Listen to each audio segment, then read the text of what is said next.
Hey everybody, I've been busy.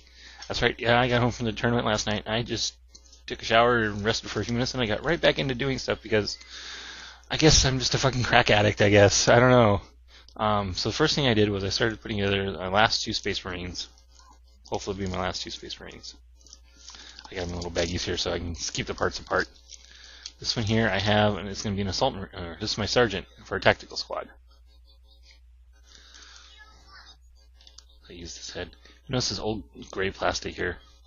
Yeah, it was a very old tactical squad I had. But I magnetized a bunch of crap. So he's got first a combi melt-a-gun. Just a bolter glued onto the top of a metal melt-a-gun. Just kind of gripping it in one hand. And of course, it's got a bolt pistol.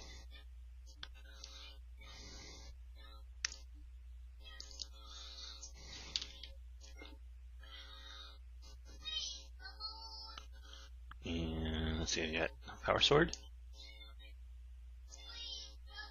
and chain sword, which is out of the Death Company box. And lastly, the Death Company Power Fist. I painted the backpack separate, that's why it's not glued on. I also magnetized the pole to the backpack. So that's the sergeant. And of course I prepped one of my resin bases for him. And pinned it in there, so that will get started on eventually. These are actually very low priority models. But now that they're assembled, I can break out the primer whenever the weather decides to cooperate.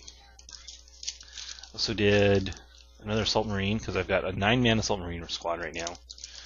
I put them in a Rhino with a Priest, so that's why there's only 9, but I wanted another special weapon guy. There's only one special weapon guy, of course, in 9 Assault Marines. And he's magnetic, so he's got a magnetic flamer and melt-a-guns.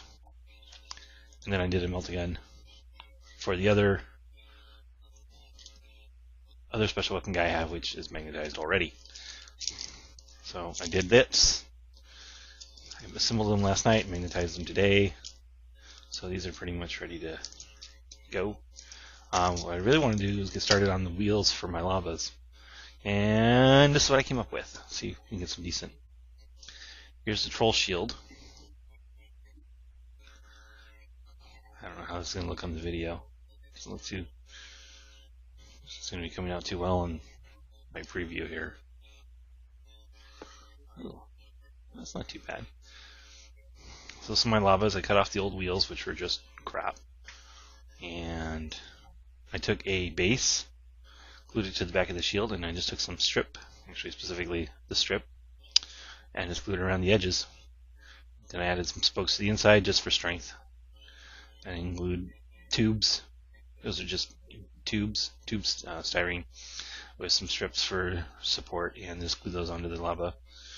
I was also going to go over my Lobbas, and I was thinking about making them better, and I looked at it, and they're pretty simple, but it's pretty effective. I got a reinforcement plate with some bolt heads here.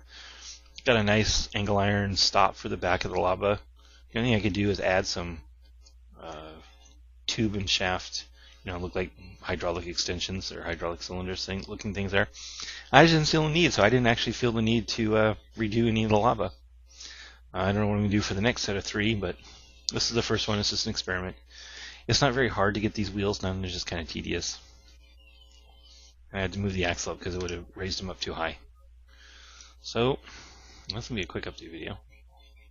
So yeah, these troll shields. The one downside is I did sand the back of the shields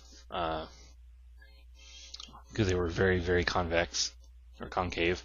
And after sanding them a little bit, they turned out to be they shrunk. The diameter went down as I sanded off the edges. And I didn't even sand that much, so I had to sand the edges of the base so I would get a nice flat, or relatively flat wheel. So yeah, I think these look pretty well. Look pretty good, work pretty well for wheels. Tell me what you think. And yeah, that's it for this update video. More to come.